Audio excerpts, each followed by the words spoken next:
and welcome to the Digital Digging YouTube channel. In this video we're looking at Naval Action, a new title from Game Labs and one that could have been made just for me.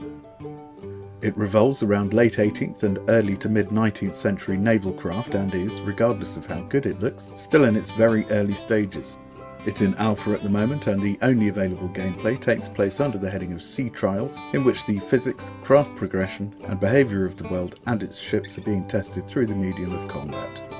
The developers have surpassed themselves considering the fledgling nature of the game, though the user interface you have to go through before you get into the game itself is understandably crude. Using the Unity game engine, they've generated a very convincing and downright beautiful world in which to play. There are 3 game modes: player versus environment, in which your team are pitched against AI vessels, player versus player, which doesn't really require much explanation, and duels, in which 2 players can fight it out in peace, in a manner of speaking. But you don't just have other people to play with or against. Game Labs have also included a weather system which can raise a decent storm and throw another factor of chance into the match.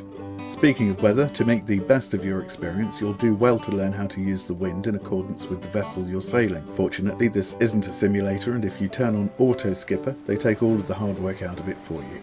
This isn't much of an issue with the smaller craft. Common sense applies: if you sail into the wind, you'll go more slowly than if you sail with it.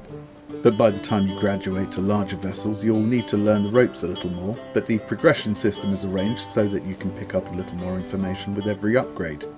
From the nippy 6-gun yacht all the way up to the enormous Victory and Trincomalee classes. The future of the game is looking rosy too, with the developers intending to create an expansive sandbox world populated with ports, traders, navies, privateers and probably pirates too. Currently, the only dry land you can set foot on belongs to the Martello Towers, which dot the ocean and which you can capture to rain down fire upon your enemies while your vessel remains moored below.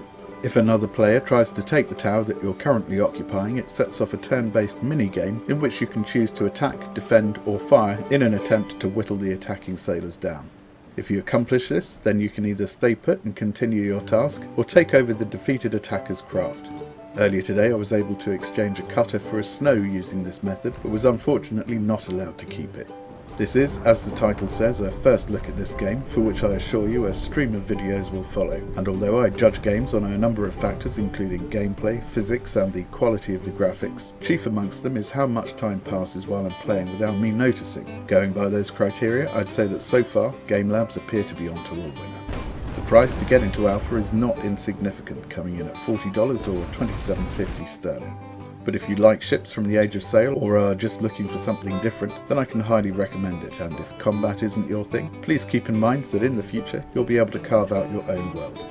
Pre-orders are suspended at the moment, at least until PayPal can pull their fingers out, but the developers are still on track for an early Steam release, and if you have a look at the forums, which can be reached using the link in the description box below, you can keep up to date with the state of the game and use this intervening time to learn the difference between a brig and a snow and the importance of gaining the weather gauge. Right, well that's it for another video. If you'd like to keep up with fresh uploads, then your best bet is to subscribe to the channel.